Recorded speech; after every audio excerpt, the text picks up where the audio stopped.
In a few weeks it will be exactly a year since the Oprah interview went to air. For those of you who might have forgotten, the UK media came under fire for what Winfrey dubbed racist headlines. However, we spotted something not many people caught at the time. One of the headlines that were used was from an Australian outlet. What takes the cake is most of the headlines used weren't from UK publications. Many of them were from the US but passed over as being British. Rory Tingle of the Mail Online did a whole article on the headlines when the interview dropped. As he rightly points out, another magazine cover was from the United States, Meghan's home country, in which she claimed Tom Bradby in South Africa that there were no tabloids in America. Anyone who doesn't live under a rock will know there are gossip magazines in every country. Not to mention, the US is notorious for them.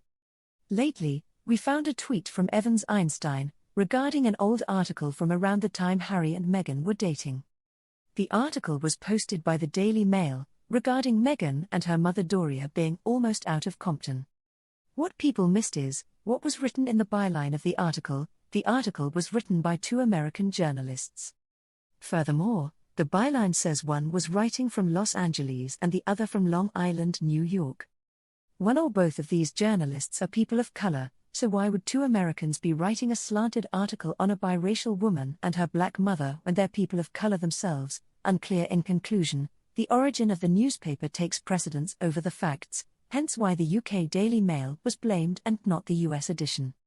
Since the time Prince Harry and Meghan Markle left their outstanding obligations, they figured on Oprah Winfrey's assistance and cooperation. Yet, that is all over now, as indicated by Women's Day. This week, the newspaper reports Winfrey turned on Markle and Harry after she plants out they had lied to her during their now shameful meeting back in March. After the meeting, outlets rushed to hail various of the Sussexes' assertions as false. As soon as those words began coming out, and Oprah discovered that they'd either swelled or out. Oprah thought she was on the money, that she would score another Emmy for her work. After all, her BFF, Gayle King, said the Sussex interview was the best one Winfrey had done. However, that's not what the public thought. Every claim was fact-checked and debunked as untrue. Since the former talk show host was friends with the Sussexes, she thought she was helping them. Instead, the altered headlines made the public hate them more. However, there was one upside to the interview: it got people talking. Not to mention, it also prompted a backlash against the royals. It would come out that almost everything Markle and Harry said was nothing more than degrading lies. Ultimately, the public woke up, and the tide turned back to the royals. The drama only lasted a day or two before the media were throwing the mistruths back in Harry, Meghan, and Oprah's faces. Then, in shock horror, Winfrey started removing the interview from the internet with only a few small traces remaining. This is when the stories started to come out that she had cut ties with the couple.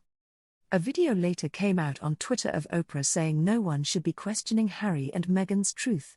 However, it is unclear when this video was filmed. It could have been after the interview before it blew up in their faces.